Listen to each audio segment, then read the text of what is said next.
अपनी मर्सिडीज गाड़ी में 1 करोड़पति पति और पत्नी कहीं जा रहे थे। रास्ते में पत्नी की नज़र अचानक सड़क किनारे सब्जी बेचने वाले एक आदमी पर पड़ी। उसे देखते ही उसकी सांसें थम गई, जैसे वक्त वहीं रुक गया हो। पुरानी यादें उसकी आंखों के सामने तैरने लगी। गाड़ी रोको, पत्नी ने अचानक कहा। पति चौंक गया। क्या हुआ, अचानक क्यों? पत्नी के चेहरे पर हल्की बेचैनी थी, लेकिन उसने खुद को संभाला और मुस्कुराते हुए कहा, मुझे वहाँ से कुछ सब्जी लेनी है, चलो ना। पति को कुछ अजीब तो लगा, लेकिन वो उसकी बात मान गया। उसने पत्नी का हाथ थामा और उसे सब्जी वाले के पास ले गया। जैसे ही वे करीब पहुँचे, सब्जी वाले के चेहरे पर घबराहट छा गई। उसने जल्दी से अपना मुंह फेर लिया, जैसे कुछ छिपाने की कोशिश कर रहा हो। पत्नी ने उसे गौर से देखा। उसकी आंखों में हल्की नमी थी, लेकिन होठों पर एक हल्की मुस्कान। आखिर कौन था ये आदमी? उसने चेहरा क्यों छिपाया? क्या रिश्ता था करोड़पति महिला और इस गरीब सब्जी वाले के बीच? कहानी की पूरी सच्चाई जानने के लिए वीडियो के अंत तक बने रहें और हमारे चैनल को सब्सक्राइब करें, वीडियो को लाइक करें, क्योंकि आपका सपोर्ट हमें और भी बेहतरीन कहानियाँ लाने की हौसला देता है। दोस्तों, बनारस के एक छोटे से गांव में सिमरन नाम की लड़की रहती थी। जितनी वो खूबसूरत थी, उतनी ही होशियार भी। पढ़ाई लिखाई में भी बहुत होशियार थी, लेकिन उसकी सुंदरता और बुद्धिमानी से ज़्यादा उसके पिता को उसकी शादी की चिंता थी। वो गरीब आदमी थे, बड़ी मुश्किल से अपनी बेटी को पढ़ा रहे थे। फिर एक दिन एक अमीर घराने से सिमरन के लिए रिश्ता आया। बताया गया कि लड़के मिहिर के माता पिता अब इस दुनिया में नहीं हैं और घर के लोग उसकी शादी जल्द से जल्द कराना चाहते हैं। उन्हें बस एक संस्कारों वाली बहू चाहिए जो घर संभाल सके। सिमरन के पिता पहले घबरा गए। उन्हें लगा कहीं दहेज की मांग न कर दी जाए। उनके पास इतनी दौलत नहीं थी कि किसी अमीर घर में अपनी लड़की की शादी कर सकें। उन्होंने चुपचाप इस रिश्ते से दूरी बनाए रखी। लेकिन कुछ दिन बाद उनके एक दोस्त ने फिर से ये रिश्ता सामने रखा और कहा, भाई, ऐसा अच्छा रिश्ता बार बार नहीं आता। उन्हें कोई दहेज नहीं चाहिए, बस लड़की होनहार और संस्कारी होनी चाहिए। ये सुनकर सिमरन के पिता की आंखों में उम्मीद की चमक आ गई। बिना दहेज की शादी, उन्हें लगा जैसे भगवान ने उनके लिए कोई रास्ता खोल दिया हो। घर लौटकर उन्होंने सिमरन को ये खुशखबरी सुनाई, बेटा, मैंने तेरी शादी एक बहुत अच्छे घर में तय कर दी है। लड़का अमीर है, तुझे किसी चीज़ की कोई कमी नहीं होगी। सिमरन चौंक गई। पापा, इतनी जल्दी क्यों? पिता ने प्यार से समझाया, बेटी, बिना दहेज के इतना अच्छा रिश्ता मिलना मुश्किल है और लड़के वाले कह रहे हैं कि शादी के बाद भी तू अपनी पढ़ाई जारी रख सकती है। सिमरन सोच में पड़ गई। इतना अमीर लड़का और कोई दहेज की मांग भी नहीं, कुछ गड़बड़ तो नहीं? लेकिन जब उसने अपने पिता की आंखों में खुशी देखी तो उसने चुपचाप हाँ कह दिया। कुछ ही दिनों में शादी हो गई और सिमरन मिहिर की दुल्हन बनकर उसके घर चली गई। मिहिर के पास पैसा, घर, जायदाद सब कुछ था, लेकिन उसकी बुरी आदतों के बारे में किसी ने कुछ नहीं बताया था। शादी के बाद सिमरन को धीरे धीरे उसकी सच्चाई पता चलने लगी। पहले ही हफ्ते में मिहिर ने सिमरन की पढ़ाई बंद करवा दी। उसने सख्त लहजे में कहा, औरतों को सिर्फ घर संभालना चाहिए, पढ़ाई लिखाई की कोई ज़रूरत नहीं। सिमरन ने प्यार से समझाने की कोशिश की। आज की दुनिया बदल गई है, महिलाएं घर और बाहर दोनों जगह अपनी पहचान बना रही हैं। लेकिन मिहिर पर इसका कोई असर नहीं हुआ, बल्कि जब सिमरन ने ज़्यादा जोर दिया तो उसने पहली बार उस पर हाथ उठा दिया। सिमरन को यकीन ही नहीं हुआ। जिस इंसान के बारे में कहा गया था कि वो अच्छा और शरीफ है, वो ऐसा निकलेगा। हर बार जब सिमरन कोई बात करती तो मिहिर उसे धमका कर चुप करवा देता। सिमरन ने सोचा शायद वक्त के साथ सब ठीक हो जाएगा, लेकिन ये उसकी सबसे बड़ी भूल थी। कुछ ही महीनों में मिहिर की शराब और जुए की लत खुलकर सामने आ गई। वो घर की जमा पूंजी उड़ाने लगा और धीरे धीरे पुश्तैनी ज़मीन जायदाद भी बेचने लगा। सिमरन अब समझ चुकी थी कि अगर उसने मिहिर को नहीं रोका तो कुछ ही सालों में सब खत्म हो जाएगा। एक दिन उसने मिहिर से साफ साफ कह दिया, तुम्हें अपनी हरकतें बदलनी होगी, नहीं तो मैं तुम्हारे साथ नहीं रहूँगी।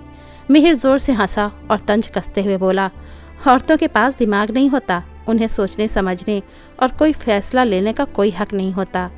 पर सिमरन अब चुप नहीं रहने वाली थी। सिमरन ने पलट कर जवाब देना चाही, लेकिन मिहिर को ये बात हजम नहीं हुई।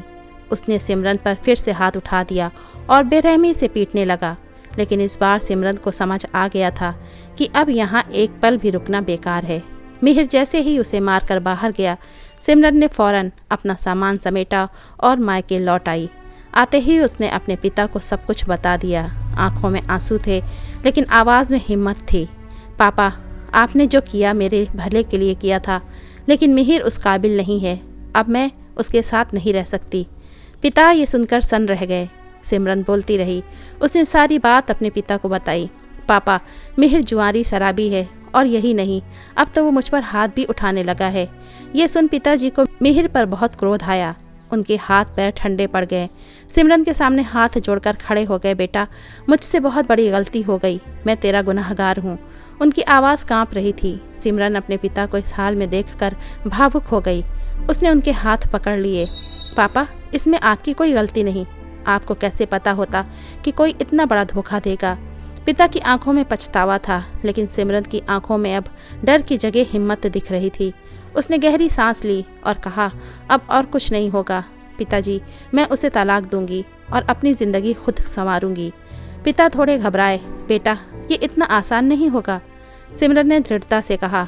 आसान कब था पापा, लेकिन अब मैं अपने फैसले खुद लूँगी। सिमरन ने मिहिर से एक आखिरी बार बात करने का फैसला किया। वो चाहती थी कि शायद मिहिर सुधर जाए, लेकिन मिहिर अब भी उसी घमंड में डूबा था। सिमरन ने गंभीर आवाज़ में कहा, अगर तुम अब भी नहीं बदले तो मैं हमेशा के लिए चली जाऊंगी। ये आखिरी मौका है, सोच लो। मिहिर हंस पड़ा। मुझे कोई फ़र्क नहीं पड़ता, जाना है तो जाओ। सिमरन उसकी आंखों में देखती रही। उसने अब सोच लिया था कि उसे क्या करना है। ठीक है, अब मुझे भी कोई फ़र्क नहीं पड़ता मिहिर, कहकर वो वहाँ से चली आई। कुछ महीनों बाद तलाक हो गया। कोर्ट के आदेश पर मिहिर को सिमरन को गुजारा भत्ता देना पड़ा। सिमरन के पिता ने वे पैसे बैंक में जमा कराए और कहा, बेटा, ये तुम्हारे ही पैसे हैं, जब भी दोबारा घर बसाने का मन करे तो इसे इस्तेमाल कर लेना। सिमरन मुस्कुराई, लेकिन उसकी आंखों में दृढ़ता थी। पापा, अब शादी के लिए मत कहिए, मुझे अपनी ज़िंदगी अपने तरीके से जीनी है। इसके बाद सिमरन ने पूरी मेहनत से अपनी पढ़ाई पूरी की और एक प्राइवेट कंपनी में नौकरी कर ली। वो दिन रात काम करती, अपने सपनों को फिर से सहेजने लगी। 5 साल बाद सिमरन अब अपने पैरों पर खड़ी थी। वो ऑफिस में काम में इतनी व्यस्त रही कि बाकी चीज़ों का ध्यान ही नहीं जाता। लेकिन फिर एक दिन सब बदल गया। कंपनी के मालिक का बेटा राहुल विदेश से वापस आया। पहली बार जब उसने सिमरन को देखा तो बस देखता ही रह गया। उसकी आवाज़ सुनी तो जैसे मन में कुछ हलचल से हुई। अब राहुल अक्सर ऑफिस के चक्कर लगाने लगा, लेकिन उसकी नज़रें हमेशा सिमरन को ढूंढती। सिमरन ने महसूस किया कि राहुल उस पर ध्यान दे रहा है, तो उसने उससे दूरी बनानी शुरू कर दी। लेकिन राहुल हार मानने वालों में से नहीं था। एक दिन उसने सिमरन को अपने केबिन में बुला लिया। सिमरन थोड़ी घबराई हुई थी, लेकिन कंपनी के मालिक का बेटा था, इसलिए इनकार नहीं कर सकी। जी सर, आपने बुलाया मुझे? सिमरन ने पूछा। राहुल ने एकटक उसे देखा। कुछ पल चुप रहने के बाद बोला, बैठिए, मुझे आपसे कुछ ज़रूरी बात करनी है। सिमरन बैठ गई। राहुल ने गहरी सांस ली और कहा, सिमरन, जब से मैंने तुम्हें देखा है, तुम्हारी आवाज़ सुनी है, तब से मैं सिर्फ तुम्हारे बारे में ही सोच रहा हूँ। मैं तुमसे शादी करना चाहता हूँ। सिमरन को यकीन ही नहीं हुआ। उसने झट से कहा, सर आप मजाक कर रहे हैं। राहुल हल्के से मुस्कुराया। प्यार कोई मजाक नहीं होता सिमरन। सिमरन ने गहरी सांस ली। आप नहीं जानते, मेरी पहले शादी हो चुकी है, मैं तलाकशुदा हूँ। राहुल चुप हो गया। सिमरन को लगा अब वो पीछे हट जाएगा। उसने दरवाजे की ओर कदम बढ़ाया ही था कि राहुल ने उसका हाथ पकड़ लिया। मुझे कोई फ़र्क नहीं पड़ता सिमरन, मैं फिर भी तुमसे शादी करना चाहता हूँ। बस तुम मुझे एक मौका दो। सिमरन ने पहली बार उसकी आंखों में झांका। वहाँ कोई झूठ या दिखावा नहीं था, वो गंभीर था। सिमरन ने हल्की आवाज़ में कहा, शादी कोई खेल नहीं राहुल, पहले हमें एक दूसरे को अच्छे से जानना होगा, फिर कोई फ़ैसला लेना चाहिए। राहुल मुस्कुराया। मैं तैयार हूँ, जितना वक्त चाहिए ले लो, लेकिन ये मत कहना कि हम शादी नहीं कर सकते। अब सिमरन भी उसे नोट करने लगी थी। दोनों धीरे धीरे करीब आ रहे थे। फिर 1.5 महीने बाद राहुल ने फिर से सिमरन को अपने केबिन में बुलाया, लेकिन इस बार सिमरन के चेहरे पर झिझक नहीं थी। उसने हल्की मुस्कान के साथ कहा, अगर आप वाकई मुझसे शादी करना चाहते हैं तो पहले मेरे पिता से मिलिए, फैसला वही लेंगे। राहुल का चेहरा खुशी से चमक उठा। उसने तुरंत कहा, मैं आज ही तुम्हारे पिताजी से मिलने चलूँगा। सिमरन ने पहले अपने जीवन में बहुत दर्द सहा था, लेकिन अब वो खुश थी। वो जानती थी कि जो बीत गया उसे बदला नहीं जा सकता, लेकिन जो सामने है उसे बेहतर बनाया जा सकता है। खैर, इधर राहुल ने अपने पिता को सिमरन की पूरी कहानी बता दी थी। उसके पिता ने सब कुछ सुनने के बाद बिना एक पल गंवाए फैसला किया, सिमरन को एक नई जिंदगी मिलनी ही चाहिए, वो बहुत अच्छी लड़की है। उसी समय राहुल और उसके पिता दीपक भारद्वाज सिमरन के घर पहुंचे। सिमरन के पिता करोड़पति व्यक्ति दीपक भारद्वाज को अपने घर देखकर हैरान थे, लेकिन उससे भी ज़्यादा उन्हें तब आश्चर्य हुआ जब राहुल के पिता ने कहा, हम जानते हैं कि आपकी बेटी के साथ बहुत बड़ा अन्याय हुआ है, लेकिन अब हम उसे खुश देखना चाहते हैं। हम चाहते हैं कि सिमरन और राहुल की शादी हो जाए। सिमरन के पिता पहले ही सिमरन से सब सुन चुके थे, इसलिए इस बार कोई संकोच नहीं था। उन्होंने खुशी खुशी इस रिश्ते को स्वीकार कर लिया। कुछ ही दिनों में शादी की तारीख तय हो गई। इस बार सिमरन की शादी मजबूरी में नहीं बल्कि खुशी और प्रेम के साथ हो रही थी। हर तरफ खुशियां थी, रोशनी थी और सबसे बड़ी बात सिमरन की अपनी खुशी थी। सिमरन शादी के बाद जब राहुल के घर पहुंची तो सास ससुर ने उसे बेटी की तरह अपनाया। वो भी पूरे दिल से परिवार का ख्याल रखने लगी। राहुल और सिमरन एक दूसरे के साथ बहुत खुश थे। फिर कुछ दिनों बाद एक दिन दोनों गाड़ी से कहीं जा रहे थे। तभी सिमरन की नज़र सड़क किनारे सब्जी के ठेले पर पड़ी। उसकी धड़कन अचानक तेज हो गई।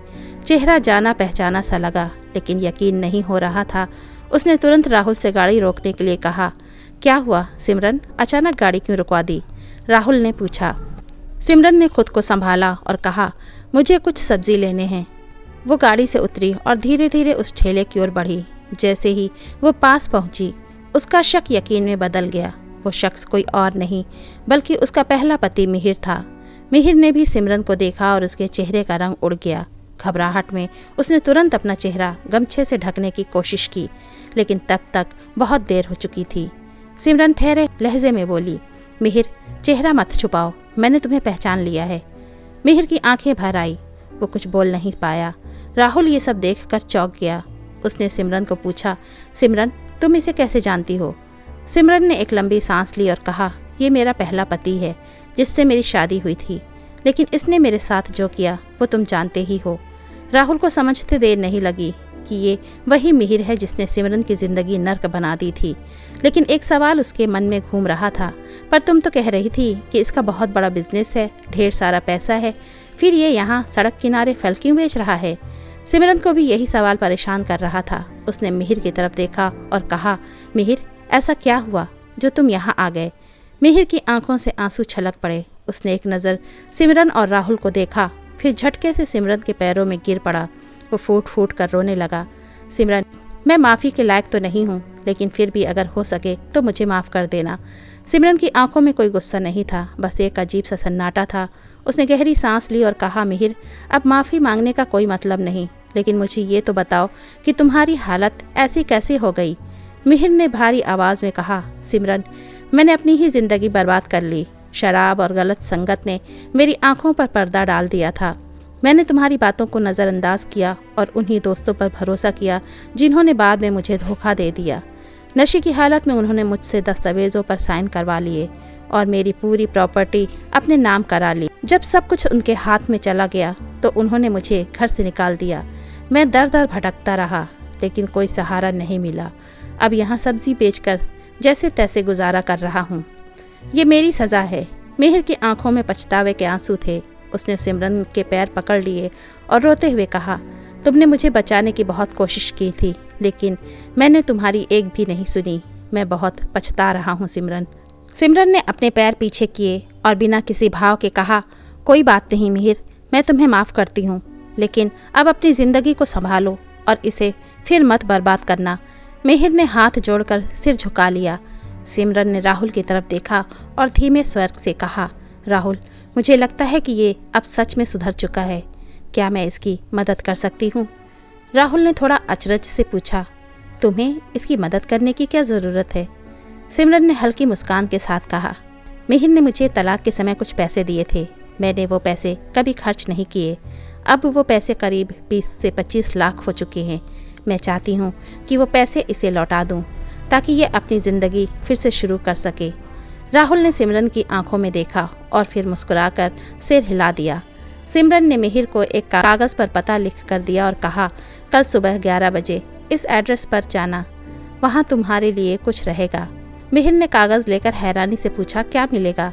सिमरन ने बस इतना कहा, एक मौका अपनी ज़िंदगी दोबारा सुधारने का, लेकिन इस बार इसे मत गंवाना। अगले दिन मिहिर उस पते पर पहुंचा। वहां उसे एक चेक मिला जिस पर लिखा था, सिमरन की तरफ से अपने नए जीवन की शुरुआत के लिए। मिहिर की आंखें भर आई। उसने उस पैसे का सही इस्तेमाल किया, मेहनत की, ईमानदारी से कमाया, लेकिन इस बार शराब और गलत संगत से दूर रहा। उसने ज़िंदगी में दोबारा कभी शादी नहीं की, क्योंकि उसे लगता था कि सिमरन के साथ उसने जो किया उसकी सज़ा यही है। उधर सिमरन अपनी ज़िंदगी में खुश थी। राहुल और उसके परिवार के साथ वो चैन और सुकून से रह रही थी। उसे किसी चीज़ की कमी नहीं थी। तो दोस्तों, ये थी आज की कहानी, एक ऐसी लड़की की कहानी जिसने ना सिर्फ अपनी ज़िंदगी संभाली, बल्कि अपने सबसे बड़े गुनाहगार को भी माफ़ कर दिया और उसे दोबारा जीने का मौका दिया। दोस्तों, आपका सिमरन और मिहिर के बारे में क्या विचार है, कमेंट करके ज़रूर बताएं। अगर आपको कहानी पसंद आई हो तो इसे लाइक करें, शेयर करें और हमारे चैनल को सब्सक्राइब ज़रूर करें। ऐसी ही और अच्छी कहानियों के लिए जुड़े रहें। तो मिलते हैं एक और नई कहानी के साथ। तब तक के लिए धन्यवाद।